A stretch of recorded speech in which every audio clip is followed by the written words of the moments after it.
പ്രയാഗ്രാജ് കുംഭമേളയിൽ കഴിഞ്ഞ ദിവസം ഉണ്ടായ കൂട്ടപ്പൊരിച്ചിലിടെ 30ഓളം പേർക്ക് ജീവൻ നഷ്ടമായെന്നാണ് വാർത്ത വന്നത്. എന്തെങ്കിലും പ്രശ്നം ഉണ്ടായോ അതിൻ്റെ ഇടയ്ക്ക്? ഇപ്പോൾ വരുന്ന ചില വിവരങ്ങൾ സ്വാഭാവികമായി ഉണ്ടായ ഒരു ദുരന്തമല്ല അതെന്ന് സൂചിപ്പിക്കുന്നതാണ്. നമുക്കറിയാം, കുംഭമേള ആരംഭിച്ചിട്ട് 2 ആഴ്ച പിന്നിടും അല്ലേ? അതെ. ഏതാണ്ട് ഈ 2 ആഴ്ചക്കുള്ളിൽ 10-15 കോടി ആളുകൾ വന്നുപോയി. ഇന്നലെ മൗനി അമാവാസി ആയതുകൊണ്ട് 10 കോടി ആളുകൾ വരുമെന്നാണ് കരുതിയിരുന്നത്. അതനുസരിച്ചുള്ള ഒരുക്കങ്ങളും നടത്തിയിരുന്നു. പോലീസ് വ്യാപകമായിട്ടുണ്ടായിരുന്നു. മുൻ ദിവസങ്ങളിലൊക്കെ നമ്മൾ പറഞ്ഞ പോലെ മഫ്റ്റി പോലീസാണ് കൂടുതലായിട്ടുണ്ടായിരുന്നെങ്കിൽ ഇന്നലെ RAF റാപ്പിഡ് ആക്ഷൻ ഫോഴ്സ് ഉൾപ്പെടെയുള്ള യൂണിഫോം ധാരികളായ പോലീസ് ഓഫീസർമാരെ തന്നെ വലിയ തോതിൽ വലിയ സംഖ്യയിൽ വിന്യസിച്ചിരുന്നു. ഏതാണ്ട് 20 കിലോമീറ്ററൊക്കെ യാത്ര ചെയ്തിട്ടാണ് ആളുകൾ വരുന്നത്. കാൽനടയായി സഞ്ചരിക്കുക എന്നുള്ള പ്രധാനപ്പെട്ടതാണ്. അപ്പോൾ ഇന്നലത്തെ ദിവസം എന്ന് പറഞ്ഞാൽ ത്രിവേണി സംഗമം, 3 പുണ്യ നദികൾ വന്ന് സംഗമിക്കുന്ന സംഗം ഘട്ടിലേക്ക് ആളുകൾക്ക് കൂടുതൽ അവിടെ വന്ന് സ്നാനം ചെയ്യാനാണ് താല്പര്യം. അതിന് ആദ്യമേ വന്നൊരു വെർഷൻ എന്ന് പറഞ്ഞാൽ ഈ സ്നാനഘട്ടിന് തൊട്ട് മുമ്പ് കുറേ ആളുകൾ കിടന്നുറങ്ങിയിരുന്നു. പോലീസ് അവിടെ മെഗാഫോൺ വെച്ചിട്ട് അവിടെ കിടക്കുന്ന ആളുകൾ എണീറ്റ് പോകണം, ഇത് നിങ്ങളുടെ സുരക്ഷയെ കരുതി പറയുകയാണ് എന്നൊക്കെ പോലീസ് മേധാവി, അവിടുത്തെ പ്രയാഗ്രാജ് ജില്ലയിലെ പോലീസ് മേധാവി SP തന്നെ അനൗൺസ് ചെയ്തിരുന്നു. അപ്പോൾ ഇടയ്ക്ക് പറഞ്ഞു കേട്ടത് ആളുകളിങ്ങനെ പോകുന്ന വഴിക്ക് സ്നാനഘട്ടിലേക്ക് പോകാനും വരാനും ഒറ്റ വഴിയായിരുന്നു എന്ന് പറയുന്നു. അങ്ങനെ സംഭവിച്ചെങ്കിൽ അതൊരു കുഴപ്പമാണ്. കുളിച്ച് കഴിഞ്ഞിട്ട് പോകാൻ വേറൊരു വഴി ഒരുക്കേണ്ടതായിരുന്നു. അതെന്തുകൊണ്ടാണ്? അത് കെട്ടുകഴിയാണ്. എന്നാൽ പോലും ഒരേ വഴിയിൽ ആൾ പോവുകയും വരികയും ചെയ്തപ്പോൾ പെട്ടെന്ന് ക്രൗഡുണ്ടായി. താൽക്കാലികമായി വെച്ചിരുന്ന ബാരിക്കേഡ് തകർന്നു. പോലീസ് ഇങ്ങനെ ഈ ബാരിക്കേഡില്ലേ, പോലീസുകാർ പുറകിൽ നിന്നും തള്ളിപ്പിടിക്കുന്ന ബാരിക്കേഡാണ്, അത് തകർന്നു. അതിലൂടെ ഇരച്ചു കയറിയ ആളുകൾ, ഉറങ്ങിക്കിടന്ന ആളുകളുടെ മേലെ കൂടെ കടന്നുപോയതാണ് ദുരന്തത്തിന് കാരണം എന്നൊരു വെർഷനാണ് ഇന്നലെ വന്ന വിഷ്വൽസിലൊക്കെ ഉണ്ടായിരുന്നത്. എന്നാൽ അതിനുശേഷം ഈ സംഭവ സ്ഥലത്തുണ്ടായിരുന്ന ദൃക്സാക്ഷികളെ മാധ്യമങ്ങൾ ഉൾപ്പെടെ കാണുകയുണ്ടായി. കണ്ടപ്പോൾ അതിനകത്ത് പലരും പറഞ്ഞ ഒരു വിഷ്വൽ ഇപ്പോൾ അതീവ ഗൗരവത്തിൽ സർക്കാർ എടുക്കുന്നു. സർക്കാർ പറയുന്നു, ഈ തിരക്കിൽ ആളുകൾ സംഗം ഘട്ടിലേക്ക് ആളുകൾ പോയിക്കൊണ്ടിരിക്കുകയായിരുന്നു. പെട്ടെന്ന് ഒരു 10-12 ഒരു ഡസനിൽ താഴെ ആളുകൾ, സാധാരണ എല്ലാവരും വരുന്നതിൽ നിന്ന് വ്യത്യസ്തമായി ചുവന്ന കൊടികളുമായി വന്നു. ചുവന്ന ചെങ്കൊടി പിടിച്ച ഒരു സംഘമുണ്ടായിരുന്നു. അവർ വലിയ തിക്കും തിരക്കുമുണ്ടായി. അക്കൂട്ടത്തിൽ ഒരു ചെറുപ്പക്കാരൻ ബെൽറ്റൂരിയ ആളുകളെ അടിച്ചു. അപ്പോൾ ചെങ്കൊടിയും പിടിച്ച് ഒരു സംഘം വന്നു. ചെങ്കൊടി പിടിച്ചുകൊണ്ട് അങ്ങോട്ട് വരേണ്ട കാര്യമില്ലല്ലോ, കാരണം കാവിക്കൊടി നമുക്ക് മനസ്സിലാവും. ഇത് ചുവന്ന കൊടി, റെഡ് ഫ്ലാഗുമായിട്ടൊരു കൂട്ടം വന്നു. റെഡ് ഫ്ലാഗ് ഉപയോഗിക്കുന്നത് ഇന്ത്യയിലെ ഒരു സന്യാസ മഠത്തിനും ചെങ്കൊടിയില്ല. ചെങ്കൊടി ഉപയോഗിക്കുന്നത് കമ്മ്യൂണിസ്റ്റുകാരാണ്, കമ്മ്യൂണിസ്റ്റ് തീവ്രവാദികളാണ് ഒക്കെയാണ്. അക്കൂട്ടത്തിൽ ഒരാൾ ബെൽറ്റൂരിയ ആളുകളെ അടിച്ചു എന്ന് പറയുന്ന വിഷ്വൽസ്, ദൃക്സാക്ഷികളുടെ വിഷ്വൽസ് വന്നിട്ടുണ്ട്. ढलान था, वहाँ पर खड़े थे, कुछ आदमी आया, झंडा लेके सब गिरा दिया, अचानक से गिर गया, गिरे तो पटक गए और मेरे लोग 50 आदमी खड़ा हो गए. അപ്പം ഇത്രയും ദിവസം ഈ പറയുന്ന പോലെ എല്ലാ ദിവസവും ഏതാണ്ട് 1 കോടിയോളം ആളുകൾ വരുന്നുണ്ട്. ഇന്നലെ ഏതാണ്ട് ഉച്ചയോടുകൂടിയാണല്ലോ ഇതുണ്ടാവുന്നത്. ഒരു 10-11 മണിയോടുകൂടിയാണ് തിക്കും തിരക്കും ഉണ്ടാവുന്നത്. ആ സമയത്ത് രാവിലത്തെ സ്നാനം കഴിഞ്ഞ് ആളുകൾ 10 കോടി ആളുകളും രാവിലെയല്ല വരുന്നത്, ആളുകൾ പിന്നെയും വന്നുകൊണ്ടിരിക്കുകയാണ്. അപ്പോൾ അതിനിടയ്ക്ക് ആ സമയത്ത് അവിടെ കൂടിപ്പോയാൽ ഒരു 1 കോടി ആളുകളോ ഒക്കെ ആയിരിക്കാം പ്രയാഗ്രാജിൽ ആകെയുള്ളൂ. ബാക്കി ആളുകൾ വന്നുകൊണ്ടേയിരിക്കുന്നുള്ളൂ. സ്നാനം കഴിഞ്ഞ് ഒരുപാട് ആളുകൾ തിരിച്ചു പോയി. അപ്പോൾ ഇതുവരെ ഇല്ലാത്ത ഒരു തിക്കും തിരക്കും പെട്ടെന്നൊരു ഗ്രൂപ്പ് ഉണ്ടാക്കി എന്നത് സംശയം ജനിപ്പിക്കുന്നുണ്ട്. അപ്പോൾ ഈ കുംഭമേള ആരംഭിക്കുന്നതിന് തൊട്ട് മുമ്പ് ഇതുപോലെ ഒരു ലെഫ്റ്റ് ഗ്രൂപ്പ്, ഇടതുപക്ഷ ഗ്രൂപ്പ് കുംഭമേള നടക്കുന്ന പ്രയാഗ്രാജിൽ വളരെ പെട്ടെന്നൊരു ടെൻ്റ് ഉണ്ടാക്കി. അവർ ഇടതുപക്ഷക്കാരാണ്, ഇടതുപക്ഷ ലെഫ്റ്റിസ്റ്റുകൾ അവകാശപ്പെടുന്ന അർബൻ നക്സലുകൾ, തീവ്രവാദികൾ, മാവോയിസ്റ്റുകൾ ഒക്കെ ഉണ്ട്.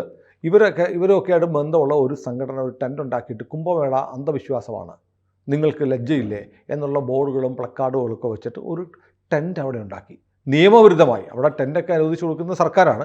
പക്ഷേ ഇവർ വന്നിട്ട് ടർപ്പാളിനൊക്കെ വലിച്ചു കെട്ടി ടെൻ്റ് ഉണ്ടാക്കി. ആ ടെൻ്റ് ആ വഴി വന്ന സന്യാസിമാർ തല്ലിത്തറുക്കുകയും കത്തിക്കുകയും ചെയ്തിരുന്നു. അവരെ അടിച്ചോടിച്ചു. അങ്ങനെ സംഭവം കുംഭമേളയ്ക്ക് തൊട്ട് മുമ്പുണ്ടായിരുന്നു.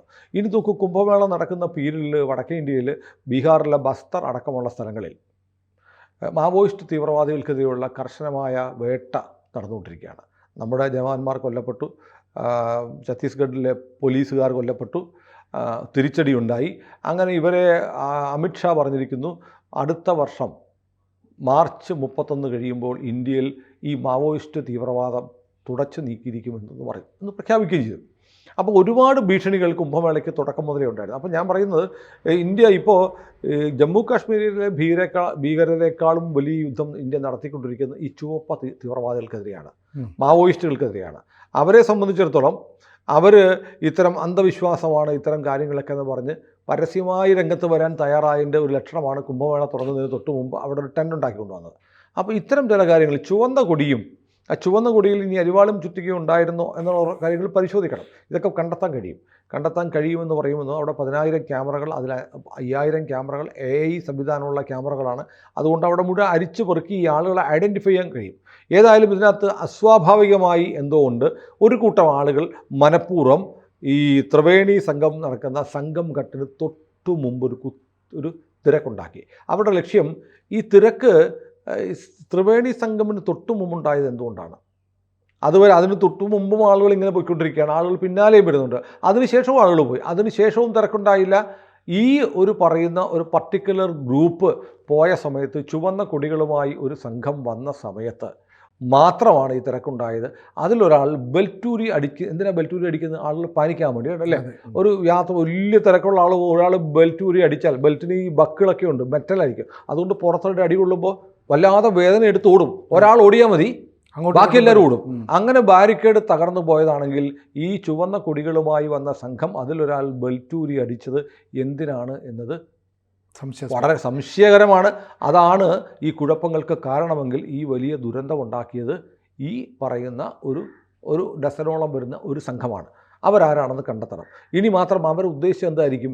ഈ ഘാട്ടിന് തൊട്ട് മുമ്പ്, ഘാട്ടെന്ന് പറഞ്ഞാൽ ഗംഗയിലേക്ക് തുറക്കുന്ന 3 നദികൾ സംഗമിക്കുന്ന ഒരു സ്നാനഘട്ടാണ്. അവിടെ അതിന് തൊട്ട് മുമ്പാണ്, വരുന്ന വഴിക്കൊന്നുമല്ല, അതിന് തൊട്ട് മുമ്പ് ഈ പറഞ്ഞ പോലെ കൂട്ടക്കുഴപ്പം ഉണ്ടാക്കാൻ ആളുകളെ തല്ലിയോ ബഹളം വെച്ചോ കുഴപ്പം ഉന്തും തള്ളും കൃത്രിമമായിട്ടുണ്ടാക്കി ഒരു കൂട്ടക്കുഴപ്പം ഉണ്ടാക്കിയവരുടെ ലക്ഷ്യം ഒരു വലിയ നമ്പർ, ഒരുപാട് ആളുകൾ ഈ തിക്കിലും തിരക്കിലും പെട്ട് വീണു മരിക്കുക മാത്രമല്ല നദിയിലേക്കും വീഴണമായിരുന്നു, വെള്ളത്തിലൊഴുകി പോകണം. മനസ്സിലായില്ലേ? അപ്പോൾ ഭാഗ്യവശാൽ ദൈവാധീനം കൊണ്ട് അവിടെ ഈ തിരക്കിൽ കിടന്ന കുറച്ച് ആളുകൾ 30-60 പേര് മരിച്ചു, 60ഓളം പേർക്ക് പരിക്കുണ്ടെന്ന് പറയും.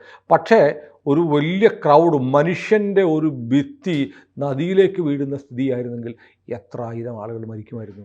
അപ്പോൾ യഥാർത്ഥത്തിൽ ഇങ്ങനൊരു അട്ടിമറി ശ്രമം നടത്തിയ ഈ സംഘത്തെക്കുറിച്ച് ദൃക്സാക്ഷികൾ, അതിൻ്റെ വീഡിയോ ഒക്കെ നമ്മൾ കാണിക്കുന്നുണ്ട്. ഇതിലൂടെ പറയുന്നത് ശരിയാണെങ്കിൽ അവിടെ നടന്നത് വലിയ ഒരു കൂട്ടക്കൊല നടത്താനുള്ള ഒരു പ്ലാനാണ്. കാരണം അവിടെ സുരക്ഷാ സംവിധാനങ്ങളൊക്കെ അതിശക്തമായതുകൊണ്ട് സ്ഫോടക വസ്തുവോ തോക്കോ ഒന്നും കൊണ്ടുവരാൻ പറ്റത്തില്ല. എല്ലായിടത്തും പരിശോധനകളൊക്കെ വളരെ കഷ്ടമാണ്. ഇതിനിടയ്ക്ക് രഹസ്യ പോലീസുണ്ട്, പരിശോധനകളിൽ മെറ്റൽ ഡിറ്റക്ടർ വെക്കുന്നുണ്ട്, ഇതെല്ലാം ഉണ്ട്. കാരണം അവിടെ രാഷ്ട്രപതി ഉൾപ്പെടെയുള്ള പ്രധാനപ്പെട്ട ആളുകളൊക്കെ പങ്കെടുക്കുന്നതുകൊണ്ട് അതീവ സുരക്ഷയാണ്. ആകാശ നിരീക്ഷണം പോലും സൈന്യം നടത്തുന്നുണ്ട്. അത്രയും സുരക്ഷയ്ക്കുള്ള സംവിധാനം ഉണ്ടായിരിക്കെ അവിടെ എങ്ങനെയാണ് ഈ ഒരു ഗ്യാങ് വന്നത് എന്നുള്ളത് അതിനെ പൊളിറ്റിക്കലി ആലോചിക്കണം. കാരണം ഇത് പ്രയാഗ്രാജ് എന്ന് പറയുന്നത് വഖഫാണെന്നും പറഞ്ഞ് ഒരാൾ വരുന്നു, അതിൻ്റെ പേരിൽ കേസ് കൊടുക്കുമെന്ന് പറയുന്നു. അങ്ങനെ കുംഭമേള നടക്കുന്നതിന് മുമ്പ് തന്നെ ഇതിനെ അലങ്കോലപ്പെടുത്താനുള്ള ശ്രമങ്ങൾ നടന്നിരുന്നു എന്ന് പറയുന്നു. യോഗിയാണെ പറഞ്ഞു, കുംഭമേള, മാധ്യമപ്രവർത്തകരാണ് ചോദിച്ചത്, കുംഭമേള അലങ്കോലപ്പെടുത്താനുള്ള ശ്രമം വല്ലതും ഉണ്ടാവുമോ എന്ന് ചോദിച്ചപ്പോൾ അങ്ങനെ എന്തെങ്കിലും സംഭവിച്ചാൽ അവന് 7 തലമുറ ഓർക്കുന്ന നടപടി ഉണ്ടാവുമെന്ന് പറഞ്ഞു. ഇന്നലെ എനിക്ക് വലിയ വിഷമം ഉണ്ടായ ഒരു കാര്യം, യോഗി ആദിത്യനാഥ് മാധ്യമപ്രവർത്തകരോട് സംസാരിക്കുമ്പോൾ അദ്ദേഹത്തിൻ്റെ വാക്കുകൾ ഇടറി. ഒരു സന്യാസിക്ക് സന്തോഷം, സന്താപം ഇത്യാദി വികാരങ്ങളൊന്നും ഉണ്ടാവുന്നതല്ല. പക്ഷേ ഈ ജനങ്ങളെ സ്നേഹിക്കുന്ന ഒരാളായി, ജനങ്ങൾക്ക് വേണ്ടി നിൽക്കുന്ന ഒരാളായതുകൊണ്ടാവണം അദ്ദേഹത്തിൻ്റെ കണ്ഠമിടറി. അദ്ദേഹത്തിൻ്റെ കണ്ണിൻ്റെ കോണിൽ ഞാൻ ഒരു തുള്ളി കണ്ണീരും കണ്ടു. घटना दुखद है, मर्माहत करने वाला है. उन सभी परिजनों के प्रति हमारी पूरी संवेदना है. യോഗിയുടെ കണ്ണുനീർ ഇന്നലെ പ്രയാഗരാജിന് വേണ്ടി വീണെങ്കിൽ, അതിന് അട്ടിമറി ശ്രമം നടത്തിയിട്ടുണ്ടെങ്കിൽ അതിന് സ്വരുക്കൂട്ടിയവർ, അതിന് ആസൂത്രണം ചെയ്തവർ, അതിൽ പങ്കെടുത്തവർ, അതിനെ സഹായിച്ചവർ, ഇവരൊക്കെ വലിയ വില കൊടുക്കേണ്ടി വരും. ഏതായാലും ജുഡീഷ്യൽ അന്വേഷണ കമ്മീഷനെ പ്രഖ്യാപിച്ചിട്ടുണ്ട്. മരിച്ച ഓരോരുത്തർക്കും 25 ലക്ഷം രൂപയുടെ ധനസഹായം പ്രഖ്യാപിച്ചിട്ടുണ്ട്. ഒപ്പം തന്നെ പക്ഷേ ഈ ഒരു സംഭവം ഉണ്ടാകുമ്പോൾ അല്ല, ഒപ്പം തന്നെ വലിയ ജാഗ്രതയോടെയുള്ള കേന്ദ്ര സംസ്ഥാന രഹസ്യാന്വേഷണ വിഭാഗങ്ങളുടെ അന്വേഷണം നടക്കുന്നുണ്ട്. ഈ വീഡിയോഗ്രാഫുകളൊക്കെ പരിശോധിക്കും. പക്ഷേ നമ്മൾ നേരത്തെ പറഞ്ഞത് ഓരോ ആളുകളുടെയും പിന്നിൽ മഫ്തിയിലടക്കം പട്ടാളം അല്ലെങ്കിൽ പോലീസ് ആളുകളുണ്ടെന്ന്. അപ്പോൾ ഈ പ്രശ്നം ഉണ്ടാക്കിയ ആളുകൾ എത്രയോ ദിവസം നിരീക്ഷിച്ചിട്ടായിരിക്കില്ലേ ഇങ്ങനെ ഒരു ശ്രമം നടത്തിയത്? കാരണം ഇത്രയും ദിവസം നിരീക്ഷിക്കുമ്പോൾ ഇങ്ങനെ ആളുകളുടെ അടുത്ത് പോലീസിൻ്റെ സഹായം സേവനമുണ്ട്, മഫ്തിയിലൊക്കെ ഉണ്ടെന്ന് പറയും. അപ്പോൾ ഏത് മേഖലയിലാണോ അത്തരം സഹായം കിട്ടാത്തത്, എവിടെയാണോ ഒരു പ്രശ്നങ്ങൾ ഉണ്ടാക്കിയാൽ പെട്ടെന്ന് ആളുകൾ പാനിക്കാവുന്നത്, വെള്ളത്തിലേക്ക് വീഴുന്നത്? അപ്പോൾ കൃത്യമായ ഒരു പ്ലാനിങ് തീർച്ചയായും അവർ ഈ പറഞ്ഞ ആളുകൾ, നമ്മൾ പറഞ്ഞില്ലേ തുടക്കത്തിൽ തന്നെ, ഇത്രയും വലിയ ഒരു 10-40 കോടി ആളുകൾ വിശ്വാസത്തോടെ വരുന്ന ഒരു സ്ഥലത്ത് ചെന്നിട്ട് ഇത് അന്ധവിശ്വാസമാണ് എന്നും പറഞ്ഞ് പ്ലക്കാർഡും ബാനറും വലിച്ചു കെട്ടി ഒരു ടെൻ്റ് ഉണ്ടാക്കാൻ ശ്രമിക്കുന്ന ആളുകൾ അത്ര നിസ്സാരക്കാരാണോ? അവിടെ പോയാൽ അടി കിട്ടും, സിംപിളി അടി കിട്ടും എന്നുള്ള ഉറപ്പാണ്. എന്നിട്ട് അവിടെ ഉണ്ടാക്കി സന്യാസിമാർ കൂട്ടിയിട്ട് കത്തിച്ചു. അപ്പോൾ തുടക്കത്തിലേ ഉണ്ട്. അപ്പോൾ ഇതിനകത്ത് ഒരാൾക്ക്, അവിടെയുള്ള പ്രാദേശികമായ ഒരാൾക്ക് ആയുധമൊന്നും കൊണ്ട് കിടക്കേണ്ട, അതിൻ്റെ കൂടെ ഇങ്ങനെ സഞ്ചരിച്ച് എവിടെയാണ് ഇതിൻ്റെ വീക്ക് പോയിന്റ് എന്ന് മനസ്സിലാക്കിയെടുക്കാൻ 2-3 ദിവസം മതി. അതിൻ്റെ കൂടെ സഞ്ചരിച്ച് ഏറ്റവും കൂടുതൽ ഒരു ദുരന്തമുണ്ടായ ഏറ്റവും കൂടുതൽ കാഷ്വാലിറ്റി എങ്ങനെ ഉണ്ടാക്കാം? ആളുകൾ ഒരു സ്റ്റാമ്പേഡ് ഉണ്ടായ മറിഞ്ഞു വീണ് അതിൻ്റെ മീതെ ആൾ കയറി പോയി മരണം ഉണ്ടാകും. പക്ഷെ അത് റെസിസ്റ്റ് ചെയ്യാൻ പറ്റും. കാരണം അത്ര പിന്നെ ആളുകൾ വരുന്ന ഇടയ്ക്ക് വെച്ച് പോലീസിന് ബ്ലോക്ക് ചെയ്യാൻ പറ്റും. പിന്നെ ജനത്തെ കടത്തി വിടാതെ വളരെ പെട്ടെന്ന് സേനയ്ക്ക് ബ്ലോക്ക് ചെയ്ത് വലിയ ദുരന്തം ഒഴിവാക്കാൻ പറ്റും. പക്ഷേ ഈ സ്നാനഘട്ടത്തിന് തൊട്ട് മുമ്പ് ഒരു തള്ളുണ്ടായി ആളുകൾ കൂട്ടത്തോടെ നദിയിലേക്ക് വീണാൽ, ഇവിടെ വീണാൽ കൈയും കാലും ഒടിഞ്ഞ് പരിക്കേറ്റും മീതെ കയറിപ്പോയുള്ള കാഷ്വാലിറ്റി ഉണ്ട്. പക്ഷെ വെള്ളത്തിലേക്ക് വീണാൽ എത്ര ആളുകൾ ശ്വാസം മുട്ടി മരിക്കും? ആളുകൾ അടരടരായിട്ട് ആളുകൾ വീഴും. അപ്പോൾ അങ്ങനെ ആസൂത്രണം ചെയ്ത് ഘാട്ടിൽ ആളുകൾ വീണ് വലിയ ദുരന്തം ഇന്ന് ലോകം മുഴുവൻ ഞെട്ടുന്ന തരത്തിൽ 30 എന്നുള്ളത് 300-ഓ 3000-ഓ ആക്കാൻ പറ്റുമോ എന്ന് ആരെങ്കിലും ശ്രമിച്ചിരുന്നോ, ആലോചിച്ചിരുന്നോ? അത്ര വലിയ ക്രൂര മനസ്സോടെ ആരെങ്കിലും പ്രവർത്തിച്ചിട്ടുണ്ടോ എന്നതാണ് ഇപ്പോൾ അറിയേണ്ടത്. ഏതായാലും ഈ പറഞ്ഞ ആളുകൾ, അവിടെ ജനങ്ങൾ വന്നിട്ട് ദൃക്സാക്ഷികൾ പറയുന്ന വീഡിയോ ക്ലിപ്സൊക്കെ വന്നിട്ടുണ്ട്.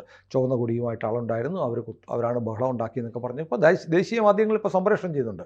ഏതായാലും ഉത്തർപ്രദേശ് പോലീസും കേന്ദ്ര സർക്കാരും അതീവ ഗൗരവത്തോടെ ഇതെടുത്ത് ഇതിൻ്റെ പിന്നിൽ ഒരു അട്ടിമറിയാണെങ്കിൽ അതിനുള്ള നടപടി ഇപ്പോൾ തന്നെ ഉണ്ടാവും.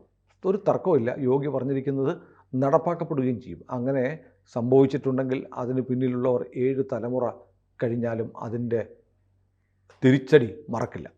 കൂടുതൽ വാർത്തകളും വിശേഷങ്ങളും നിങ്ങളിലേക്ക് എത്താൻ ABC മലയാളം സബ്സ്ക്രൈബ് ചെയ്യുക, ബെൽ ബട്ടണും അമർത്തുക.